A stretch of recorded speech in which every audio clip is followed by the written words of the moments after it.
Malam itu kampung sedang sepi.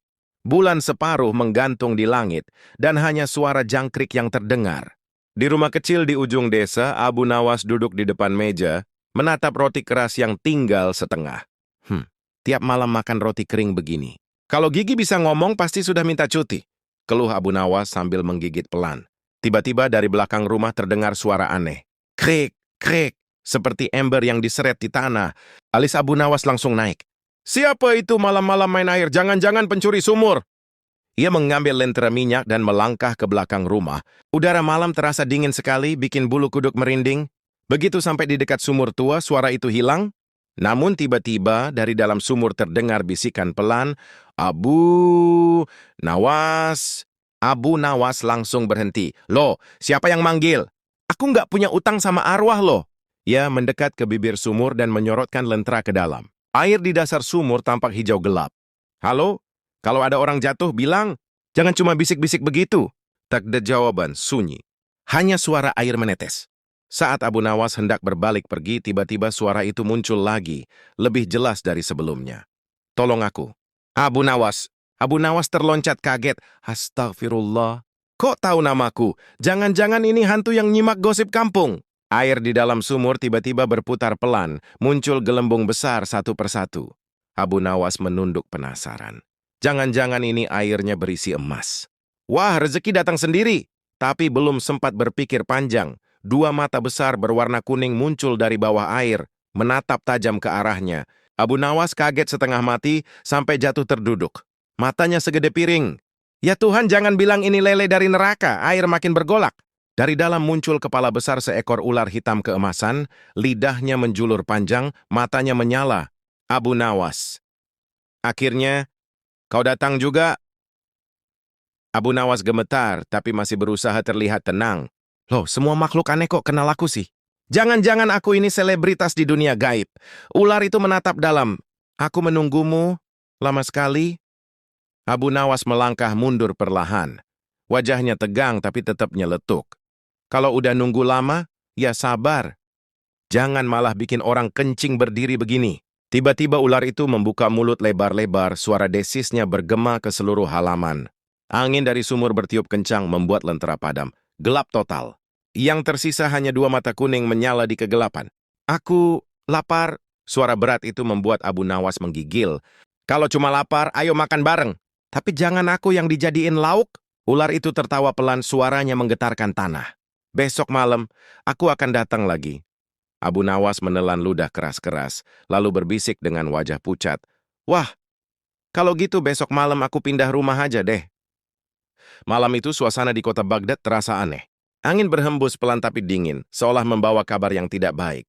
Abu Nawas duduk santai di rumahnya, menulis puisi di bawah lampu minyak. Tiba-tiba, angin kencang bertiup. Lampu minyak bergoyang-goyang lalu mati seketika. Dari celah lantai muncul asap hitam berputar seperti pusaran badai. Abu Nawas! Suara berat itu menggema memenuhi ruangan.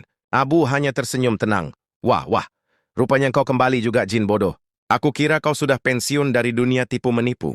Asap itu memadat, berubah menjadi sosok jin besar berwarna abu-abu, dengan tanduk bengkok dan ekspresi kesal. Kau pikir aku bisa tidur setelah ditertawakan seluruh dunia jin, hah? Sekarang aku datang untuk membalaskan dendamku. Abu menguap kecil. Oh begitu ya. Tapi kenapa cuma kau yang datang? Biasanya kalau mau balas dendam, bawa rombongan dong. Aku tak sendiri.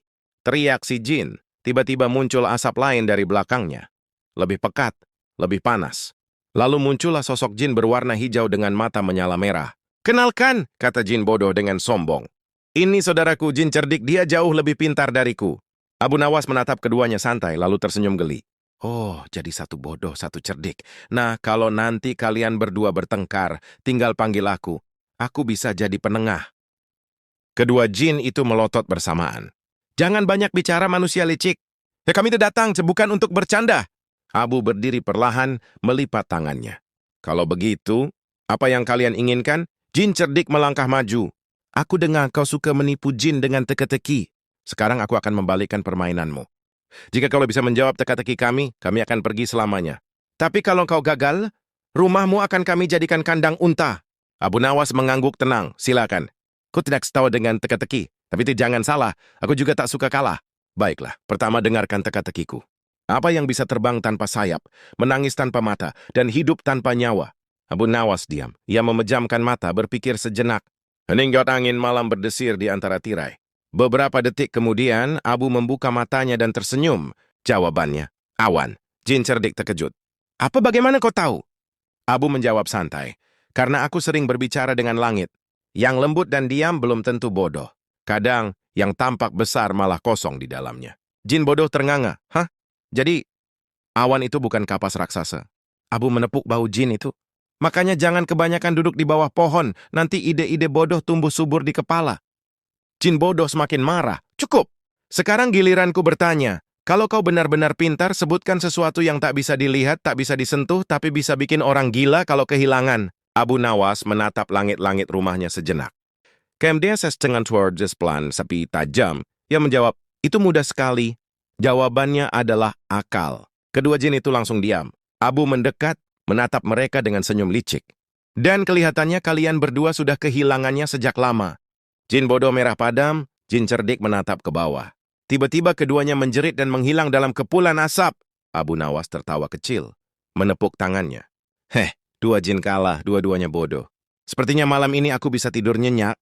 Malam itu udara di Baghdad terasa aneh. Angin berhembus pelan, tapi membawa suara samar yang memanggil nama Abu Nawas. Ia duduk di depan rumahnya memandangi kendi tua yang tiba-tiba muncul di meja sejak pagi. Kendi itu berwarna keemasan, tapi tampak berembun seolah baru diangkat dari sungai. Abu menatapnya lama. Biasanya barang misterius kayak gini antara berisi harta atau masalah besar. Ia mendekat perlahan lalu membuka tutupnya. Namun tidak keluar asap atau jin seperti biasanya. Yang muncul hanyalah suara bergema dari dalam kendi. Abu Nawas, ujian pertamamu dimulai. Carilah takaran yang benar dari air kehidupan. Abu Nawas kaget, tapi matanya justru berbinar. Air kehidupan? Wah, ini seriusan. Tapi, takaran yang benar tuh maksudnya berapa gelas sih? Suara itu tak menjawab, hanya menghilang perlahan, meninggalkan satu kendi air yang tiba-tiba terasa hangat di tangannya. Abu Nawas mengangkat kendi itu tinggi, melihat cairan bening yang berkilau di bawah cahaya lampu minyak. Minum terlalu banyak bisa jadi batu, terlalu sedikit bisa mati. Aduh, ini kayak ujian dari Raja Jin kemarin. Ia berpikir sebentar lalu tersenyum. Tapi kalau air ini katanya kehidupan, berarti bukan cuma buat diminum, kan? Abu Nawas berjalan keluar rumah menuju tanah kering di depan pintu. Ia menuang sedikit air dari kendi itu ke tanah. Kira-kira 6 detik kemudian, dari tanah itu tumbuh satu tunas kecil, segar dan hijau. Nah, kalau benar ini air kehidupan, ya harusnya bisa kasih hidup, bukan cuma nyelamatin tenggorokan.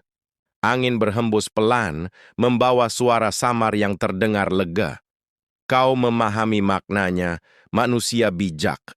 Abu Nawas menoleh ke kanan dan kiri, tapi tak ada siapapun. Suara siapa lagi tuh? Jangan bilang ini ujian baru. Tiba-tiba kendi di tangannya bergetar pelan. Di permukaannya muncul ukiran berbentuk bulan sabit. Simbol yang sama seperti di lantai rumahnya waktu Raja Jin menantangnya dulu. Cahaya dari simbol itu berpendar lembut, bukan menyeramkan, seolah mengarahkan Abu Nawas ke arah utara. Kalau ini petunjuk, berarti ujian kedua ada di sana. Abu menyandarkan kendi itu ke pinggang dan mulai berjalan sambil bersenandung kecil. Air kehidupan, tanah hijau, suara misterius. Ya, paling nanti ketemu ular atau tengkorak bicara lagi. Ia berhenti sebentar menatap bulan di langit. Tapi kalau benar ujian kedua ada di hutan utara, semoga hutannya nggak nyeremin banget. Ia tersenyum kecil, lalu melangkah pergi ke dalam gelap malam.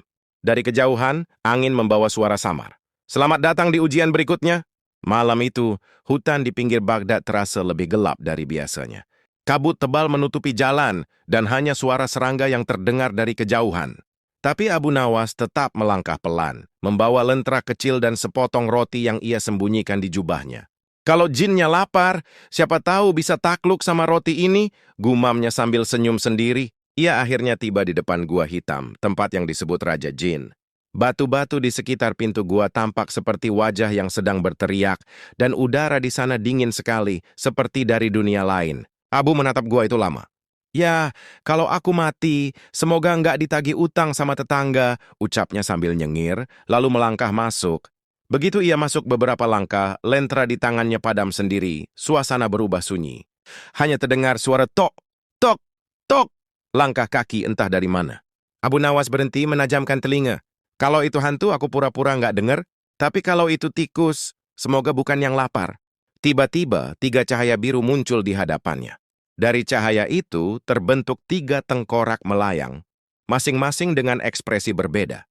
Satu tersenyum, satu marah, dan satu menangis. Selamat datang, manusia pintar, kata tengkorak yang tersenyum. Di depanmu ada 3 jalan. Satu menuju harta tak terhingga. Satu menuju kematian. Satu lagi menuju kebenaran. Abu melirik ke ketiganya. Terus aku harus milih yang mana? Kami tidak boleh memberitahumu, jawab tengkorak yang menangis. Tapi salah satu dari kami pembohong. Abu Nawas nyengir. Oh, jadi kayak permainan tebak-tebakan ya, ini aku suka. Ia duduk santai di lantai batu, lalu menatap mereka satu persatu. Kalau aku tanya ke tengkorak pembohong, dia bakal kasih jawaban salah. Tapi kalau aku tanya ke yang jujur, dia bakal bilang yang benar. Ia berhenti sejenak, berpura-pura bingung. Masalahnya aku juga nggak tahu siapa yang paling cerewet di sini. Tengkorak yang marah langsung teriak, aku tidak cerewet. Abu tepuk tangan pelan. Nah, ketahuan. Biasanya yang cepat tersinggung itu paling banyak ngomong. Tengkorak yang lain tertawa kecil dan tanpa sadar berkata, memang benar jalan ke kebenaran bukan lewat arah dia. Abu berdiri cepat, wah makasih bocorannya. Ketiga tengkorak itu terdiam, sadar mereka baru saja membocorkan rahasia. Abu berjalan santai ke arah yang dimaksud. Kalian harus belajar tutup mulut, walau kalian udah nggak punya bibir, katanya sambil ngakak pelan. Namun baru beberapa langkah, lantai gua tiba-tiba bergetar. Dari dinding muncul ukiran aneh berwarna merah, membentuk wajah besar Raja Jin. Suara berat menggema di seluruh gua. Abu Nawas, kau telah melewati ujian pertama dari kematian. Tapi jangan senang dulu, kau baru membuka pintu menuju kegelapan yang sebenarnya. Abu menatap sekeliling, lentera di tangannya menyala lagi, padahal tadi padam. Ia semeriklan ludah pelan lalu bergumam, oke. Kalau ini pintunya berarti yang di dalam lebih gila dari yang di luar. Dari dalam gua terdengar suara langkah lain, berat dan pelan, bukan milik Abu. Abu membalikkan badan cepat, tapi tak ada siapa-siapa. Hanya gema napasnya sendiri. Ia menarik napas panjang lalu tersenyum kecut. Ya sudahlah, udah jauh-jauh ke sini, masa mundur cuman gara-gara suara doang. Ia melangkah lagi ke dalam gelap. 1 langkah, 2 langkah, 3 langkah. Tapi begitu ia berhenti, suara langkah itu berhenti juga. Abu Nawas menoleh perlahan ke belakang. Heh, siapapun itu, jangan ngikutin, nanti aku kasih roti basi. Tak ada jawaban. Hanya bayangan samar di dinding yang bergerak sendiri, padahal Abu tak bergerak sama sekali. Lentera berkedip-kedip, lalu gelap total. Suasana di dalam gua semakin gelap dan lembab. Abu Nawas melangkah pelan sambil membawa lentera kecil. Setiap kali ia berhenti, terdengar langkah lain mengikuti dari belakang. Tapi setiap ia menoleh, tak ada siapa-siapa. Hah, ini suara siapa sih? Jangan bilang bayanganku pengen ngobrol. Begitu ia menatap ke dinding gua, Abu terkejut. Bayangannya bergerak sendiri. Padahal ia diam, tapi bayangan itu malah jalan mendekat ke arahnya. Wah, wah, wah. Aku tahu aku keren, tapi nggak perlu segitunya ngikutin. Bayangan itu tertawa pelan. Suaranya sama persis seperti Abu Nawas. Kau pikir semua ini cuma permainan? Aku adalah dirimu yang sebenarnya. Abu mengerutkan dahi. Diriku yang sebenarnya? Wah, kalau iya berarti aku ini makin ganteng dong. Bayangan itu menatapnya dingin. Kalau semua pujian dan gelar diambil darimu, siapa kau sebenarnya? Abu diam sejenak. Pertanyaan itu menggema di seluruh gua, seperti menembus pikirannya. Namun alih-alih serius, ia justru nyengir kecil. Siapa aku? Ya, cuman orang biasa yang suka mikir sebelum panik. Bayangan itu terdiam beberapa saat, lalu perlahan menghilang, meninggalkan kunci emas kecil di tanah. Abu memungutnya sambil bergumam, wah, kalau tiap kali jawab santai bisa dapat hadiah, aku bakal jawab tiap hari nih. Tapi tiba-tiba, lantai gua bergetar pelan. Dari dinding muncul ukiran besar berbentuk wajah Raja Jin, dan suara berat terdengar lagi. Kau melewati ujian bayanganmu, tapi jalanmu belum selesai, Abu Nawas. Abu menatap kunci emas di tangannya. Ya, udah kuduga.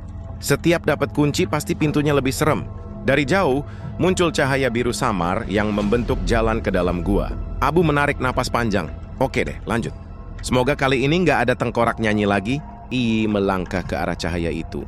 Tapi begitu sampai di ujung lorong, langkahnya berhenti. Karena di depan sana, tampak pintu raksasa dari batu biru dengan ukiran wajah Raja Jin di tengahnya. Pintu itu perlahan terbuka sendiri, mengeluarkan cahaya yang menyilaukan. Cahaya biru dari pintu batu perlahan menyilaukan mata Abu Nawas.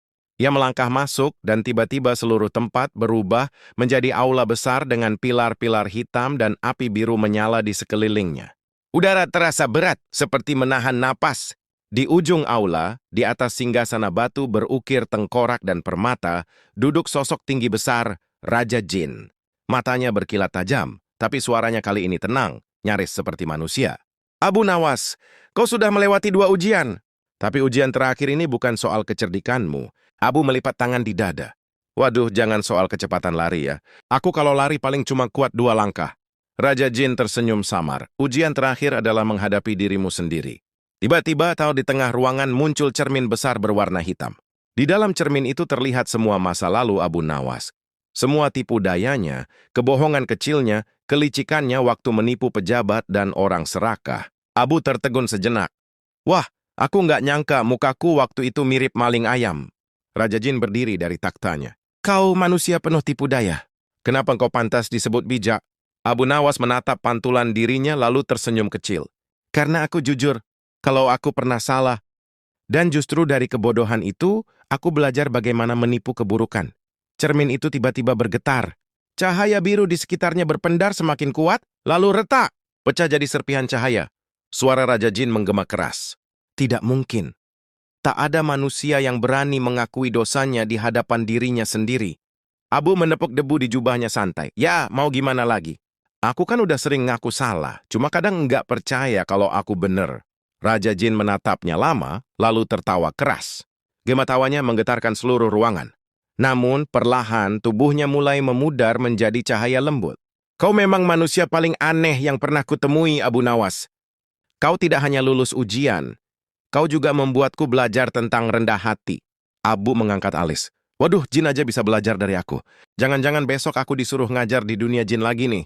Raja Jin tersenyum terakhir kalinya. Pergilah, dunia manusia menunggumu. Dan ingat, air kehidupan yang kau rawat akan tetap tumbuh selama kau menjaga kebaikanmu. Cahaya biru perlahan menelan seluruh ruangan.